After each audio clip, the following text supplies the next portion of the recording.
Right now, the story ravaging through our nation, these wildfires. Let me tell you what I've been thinking. And we're going to have on a reporter that's on site, an expert in this kind of stuff. I mean, the guy is a chief news correspondent. He's big time. And I'm looking forward to talking to him, and I'll introduce him to you in just a few minutes. He's out there in California as we speak and in Los Angeles, and it's a mess. It's a mess. I'm not going to get into specifics in terms of the amount of damage because we keep hearing something new every single day.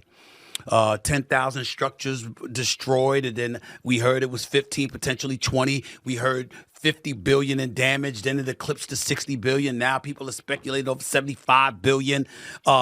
People have been displaced from their homes. Obviously, you're wondering what's going to happen with them because of insurance companies dropping their coverage, particularly their fire coverage. You're hearing that the reason that happened was because California didn't do the greatest of jobs in sweeping up the forest floors. As dry as it's been over the last 8 months, been very, very limited in the amount of rain and what have you. And the water that was coming down, or the water that they had available to them, wasn't necessarily utilized effectively and efficiently enough. The water coming out of fire hydrants wasn't enough power.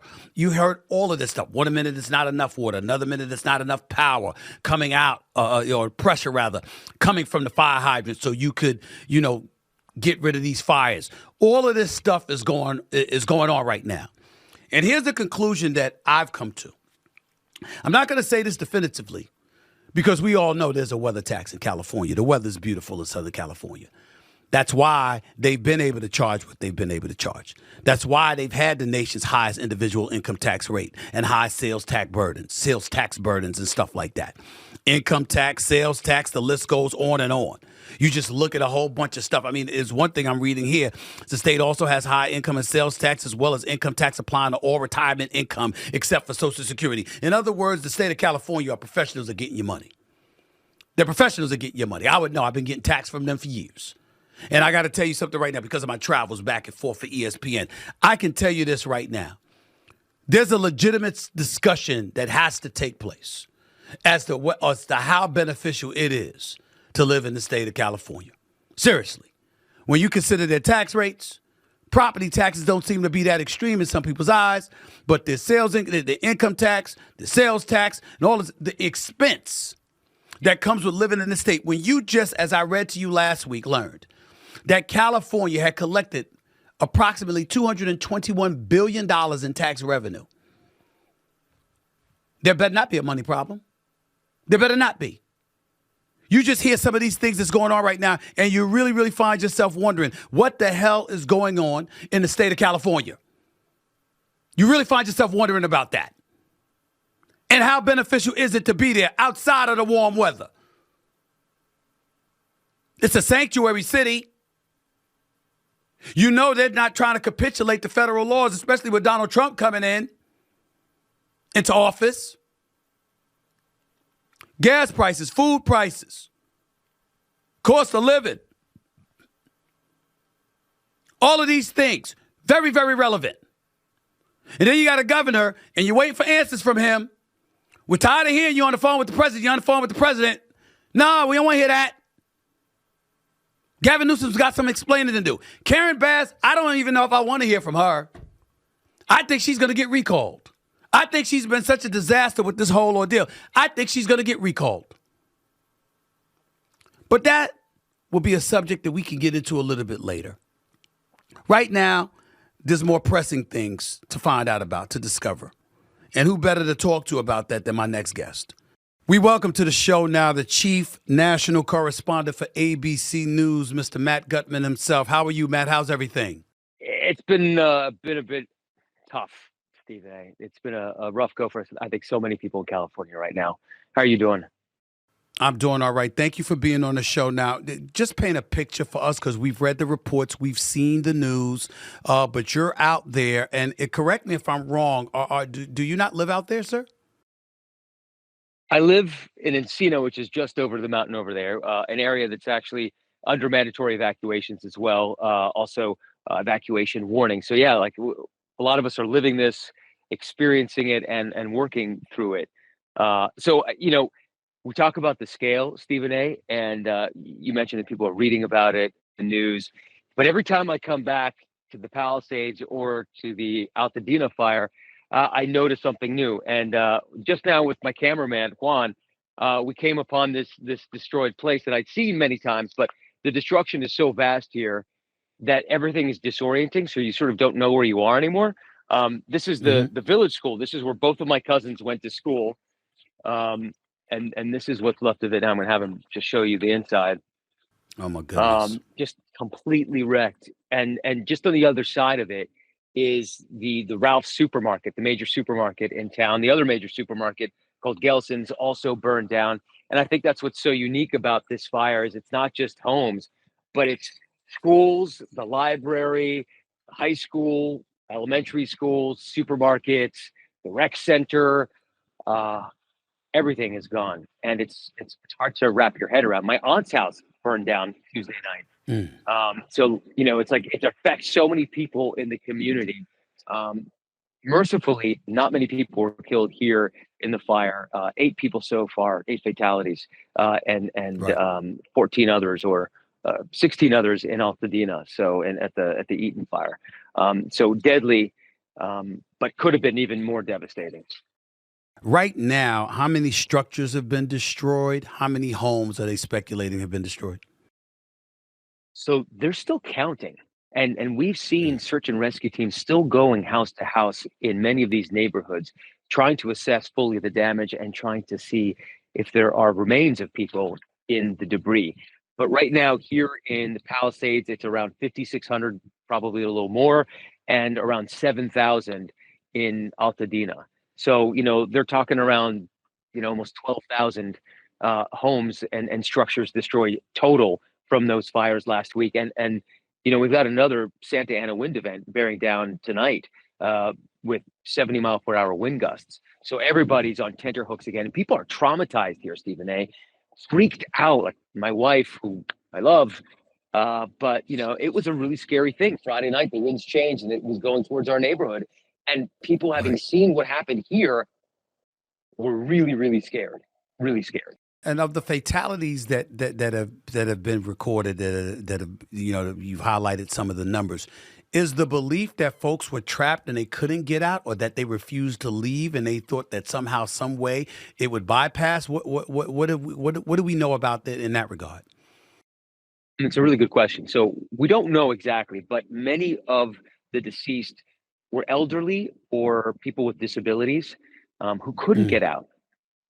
right. The real piece of luck, if there is such a thing in this unbelievable tragedy, is that it happened, especially here in the Palisades, at it started at 10:30, but the fire was really cooking by 1. And middle of the day, some people were at work, other people were awake. A firefighter told me this morning that had it happened at 2 a.m., like so many other fires, there would have been more fatalities. Just, it's hard to get people awake.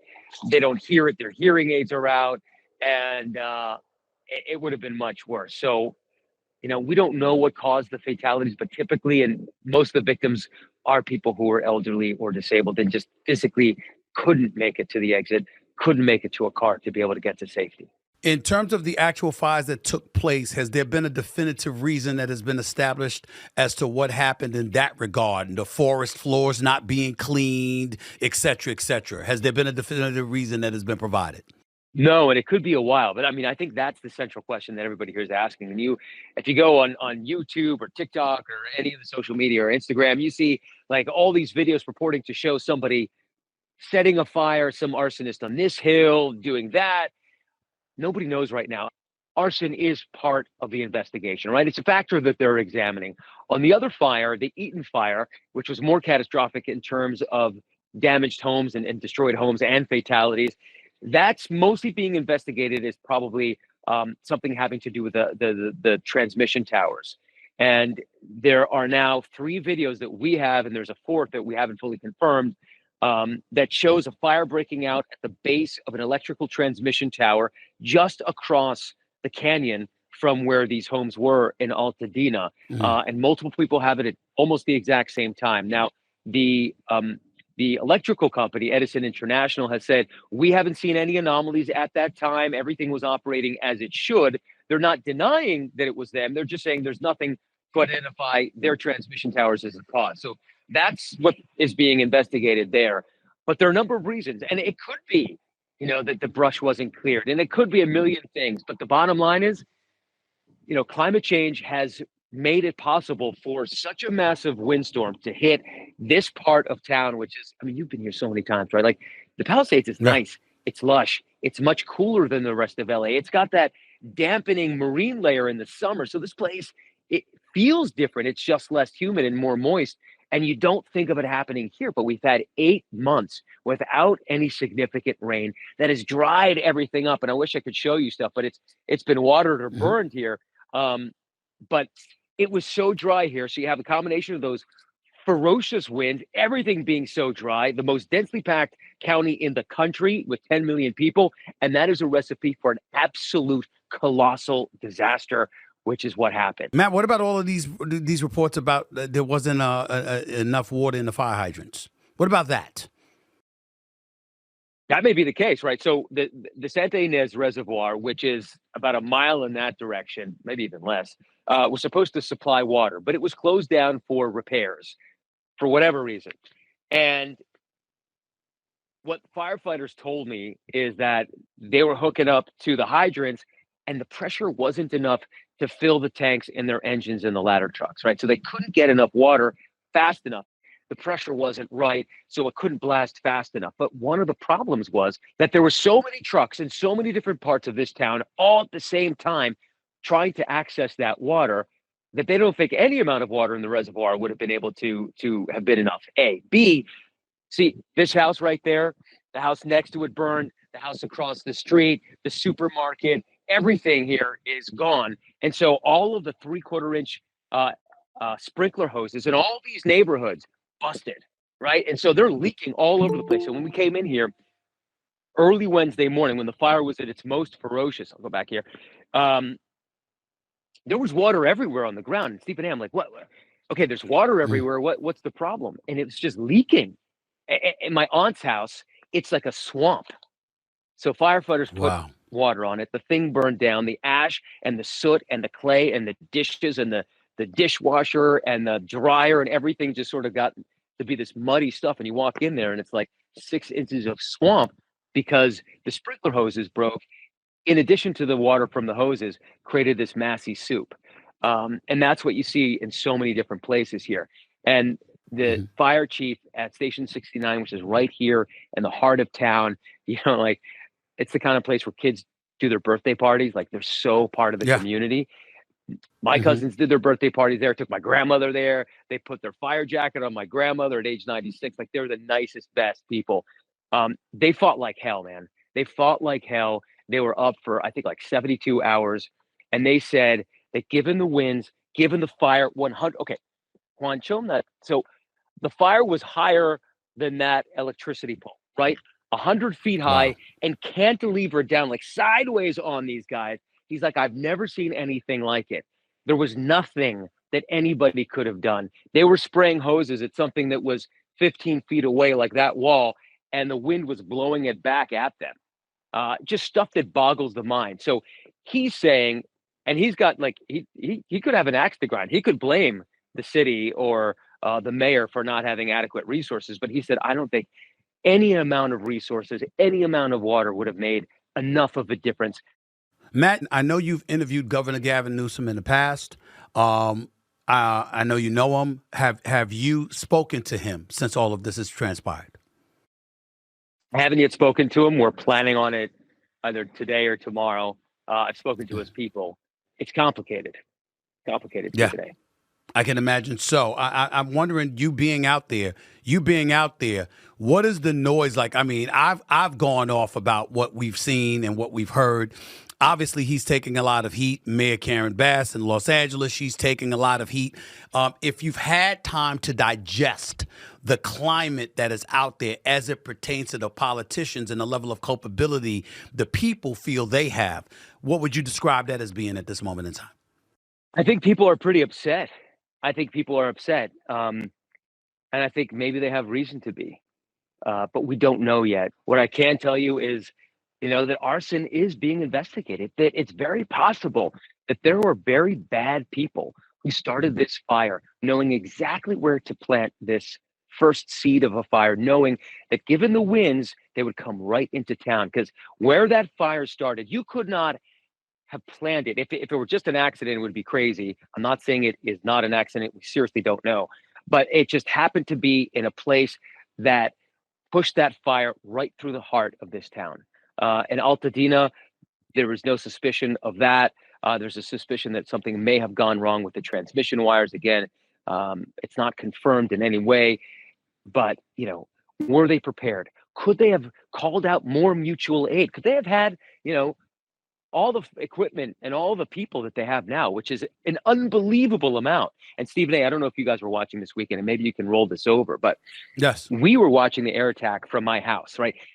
Dozens of helicopters. It was like Vietnam. It was like Apocalypse Now, watching this thing, with the choppers going over your head, like listening to Wagner. Dun, dun, dun, dun, dun, dun, dun, dun. Yep. It was so intense with Chinooks and firefighting helicopters and the DC whatevers, the DC-10s flying over. They assaulted that fire on the ridge above our neighborhood in a way that I don't think I've ever seen. If they had that kind of air assault, if they could have flown in those winds, maybe it would have made a difference. Or maybe if they'd had all these thousands and thousands of auxiliary firefighters, maybe it would have made a difference. But again, when you talk to the people here on the ground, they say, man, I don't know. That nature, it was so powerful, so indomitable. Maybe there's nothing we could have done. Maybe there's nothing anybody could have done. Being a chief national correspondent, I know that you've got a whole bunch of sources, connections, and whatever, but this doesn't involve that. We've heard a number, 60 billion, 70 billion, in terms of the amount of damage that has been incurred. Yeah. I'm not asking you to speculate, just asking you to tell me what you've heard about approximately what that number would be, particularly at this moment in time, not even taking into account more, further damage that will be investigated, obviously.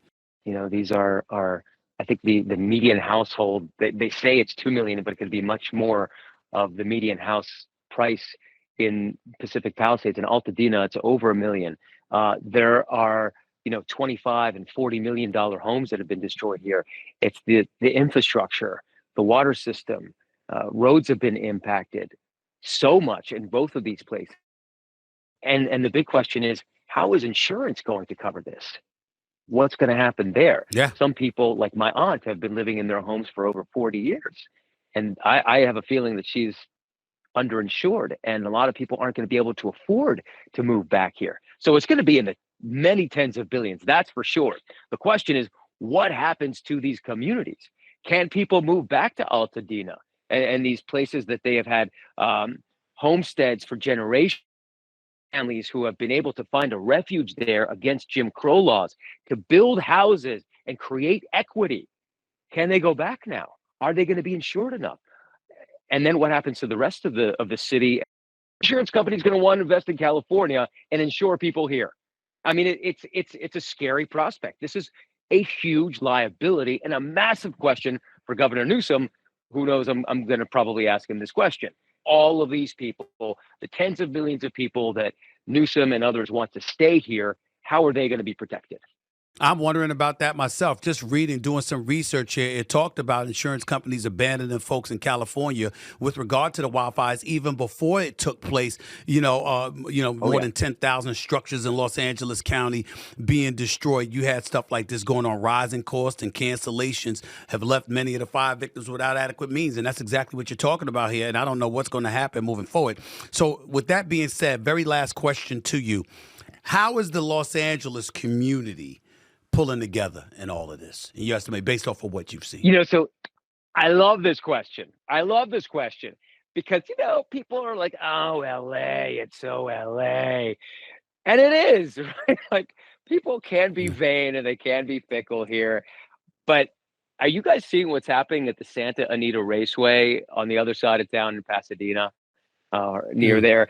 There is a literal mountain of stuff, of aid, of clothes, of diapers, of beds, of bedding, anything you could, generators, tents, like anything you can imagine is there. People have come out from all over. There are places where pets are being helped. The amount of outpouring has surprised me and blown me away in the most positive way. And I'm so happy to see it, elated. And had we been not locked down in my neighborhood this weekend, I would have taken the kids.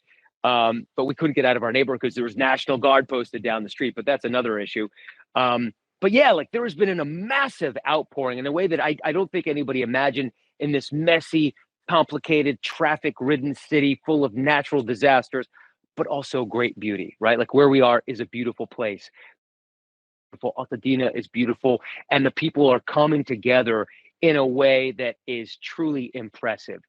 So I've been so heartened to see that. I know my colleagues are. We're out there at the Santa Anita Raceway and all the other places where they have been congregating and putting all of this aid together for the people who are homeless right now, who've been burned out of their homes. So what the insurance companies may not be able to provide them right now, I think the people of LA, the residents here, are trying to do, with just incredible pace and generosity. Well, let me say this to you. Outside of this interview being must-see because you've done such an exceptional job, it'll be even better when we see you in front of California Governor Gavin Newsom because he's got a lot of questions. He's got he's got to have some answers to a lot of these questions, and that's going to be must-see TV whenever he sits down with you, hopefully very, very soon. Matt Gutman, Chief National Correspondent for ABC News, thank you so much for your time, man. I really appreciate it. Thank you. Thank you, Stephen. Yeah, that's outstanding information provided by Matt Gutman. I just feel so sorry for those folks out there. And just to reiterate, authorities say at least 24 people died and more than a dozen others remain unaccounted for as multiple wildfires burn across 45 square miles of densely populated Los Angeles County. The total damage and economic loss from the wildfires is now being estimated. Remember I said 50, 60, 75, whatever. I didn't know, whatever. Now they're saying it's between 250 to 275 billion. According to AccuWeather. Meanwhile, thousands of firefighters from across the country are battling the flames, including other firemen from Mexico and Canada. They've joined the fray. Roughly 105,000 people remain under mandatory evacuation orders. And as for the response to the disaster, California Governor Gavin Newsom, who I brought up a couple of times to Matt, responded because you knew that President Trump was going to have something to say. And I told you Saturday how he was critical of Gavin Newsom, saying basically this was his fault. Here's what Trump had to say in wake of the fires last week. Quote, Governor Gavin Newsom refused to sign a water restoration declaration put before him that would have allowed millions of gallons of water from excess rain and snow melt from the north to flow daily into many parts of California, including the areas that are currently burning in a virtually apocalyptic way. He wanted to protect an essentially worthless fish called a smelt by giving it less water. It didn't work, but didn't care about the people of California. Now the ultimate price is being paid. I will demand that this incompetent governor allow beautiful, clean, fresh water to flow into California. He is to blame for this. On top of it all, no water for fire hydrants, not firefighting planes, a true disaster, end quote. Naturally, Governor Newsom responded by saying this. In writing a letter to Trump, he invited him to his state to tour the destruction. Newsom wrote, quote, I invite you to come to California again to meet with the Americans affected by these fires, see the devastation firsthand, and join me and others in thanking the heroic firefighters and first responders who put their lives on the line. Okay, here's the deal. First things first, Donald Trump called them new scum. Clearly, he does not like this man. He sat up there and called them an incompetent governor, all in the same graph, all in the same tweet. He called them new scum, and he says he's an incompetent governor. So clearly, he doesn't like the man. Let's call it what it is, okay? That's more than we can say for him and Obama, which I'll get into a little bit later. But then I'm thinking about this story that I read. When you had former Trump administration officials, this is what they've said. They've indicated that Trump initially refused to release federal disaster aid for the wildfires in California in 2018, withheld wildfire assistance for Washington State in 2020, and severely restricted emergency relief to Puerto Rico in the wake of the devastating Hurricane Maria in 2017 because he felt those places were not sufficiently supportive of him. I sincerely hope that's not true. I sincerely hope that Trump would not do that. Now, if you're Donald Trump and you want to turn California red, or at least from blue to purple or something closer to red, I don't think it would be wise for him to engage in such petulant and irresponsible behavior. So I guess the thing that we can say is we shall see. We shall see. But he did withhold, according to the people that worked in his administration, he was hesitant in providing relief for the state of California in 2018 and Washington State in 2020 and Puerto Rico as well because he felt they weren't supportive enough for him. Now, if he did something like that, that would be scummy. To use his word, new scum. That would be bad. That would be bad.